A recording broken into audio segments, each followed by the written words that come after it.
കാലത്തിന്റെ ഹരണം കാലഹരണം. രചന സുനിൽ കെ.ടി. കണക്കു പഠിക്കാൻ തുടങ്ങിയതെന്നാണോ? കണക്കു കൂട്ടലുകൾ തെറ്റാൻ തുടങ്ങിയതെന്നാണോ? കണക്കു പഠിപ്പിക്കാൻ വന്നൊരാ ഗുരുവിനെ കണക്കില്ലാതെ ശപിച്ചതെത്രയോ. കണക്കിനു തല്ലി എന്നെ പഠിപ്പിക്കാൻ കണക്കു നോക്കാതെ ശ്രമിച്ചതോ കാരണം. കൂട്ടാൻ തുടങ്ങി കുറയ്ക്കാൻ തുടങ്ങി ഞാൻ, കൂട്ടിക്കുറച്ചതത്രയും തെറ്റുപോൽ. വലുതും ചെറുതും കണക്കിന്റെ കണ്ണതിൽ വലിപ്പച്ചെറുപ്പത്തെ കൊണ്ടല്ല കാണണം.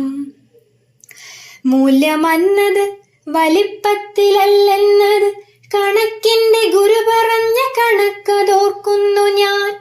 വലുതായി കാണത് വലുതല്ലേ എന്ന് ഞാൻ ആവർത്തനമായി ഉയർത്തിയ ചോദ്യമായി ഉയർന്നു താണ ചൂരലൻ കയ്യിൽ തിണർക്കുന്ന ചൂടായി മാറിയപ്പോൾ.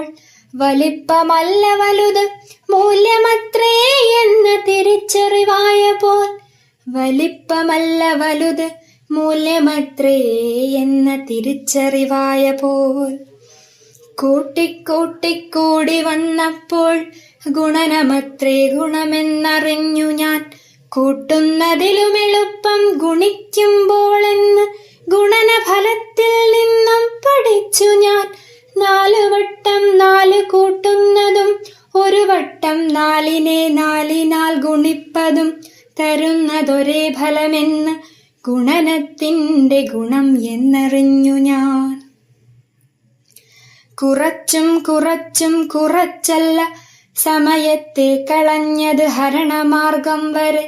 ഹാര്യവും ഹാരകവും എളുപ്പമാകുമ്പോഴും ശിഷ്ടങ്ങൾ എന്നെ കുഴപ്പിച്ചിരുന്ന പോൽ. ശിഷ്ടങ്ങളില്ലാതെ ഹരിക്കുവാനെങ്ങനെ സന്ദേഹമെന്നിൽ കലങ്ങി മറിയുമ്പോഴും. ഉയർന്നു താഴുന്ന ചൂരലത്രേ ശിഷ്ടത്തെ ഇങ്ങനെ തീർക്കാൻ പഠിപ്പിച്ചു. ഹരിക്കാൻ മിടുക്കർക്ക് ശിഷ്ടങ്ങളില്ലത്രേ, ആരാണീ മിടുക്കനെന്നായി ചിന്തകൾ. കൂട്ടലും കുറയ്ക്കലും ഗുണിക്കലും എനിക്കും എളുപ്പമായി. ഹരിക്കാൻ മിടുക്കനോ കാലമത്രേ, ഹരിക്കാൻ മിടുക്കനോ കാലമത്രേ. ശിഷ്ടങ്ങളില്ലാതെ ഹരിച്ചെടുക്കാൻ കാലത്തെ വെല്ലാൻ ഒരു മിടുക്കനില്ല. കാലം ഹരിക്കാത്ത കണക്കുമില്ല, കാലം തീർക്കാത്ത കണക്കുമില്ല. കാലം ഹരിക്കാത്ത കണക്കുമില്ല, കാലം തീർക്കാത്ത കണക്കുമില്ല.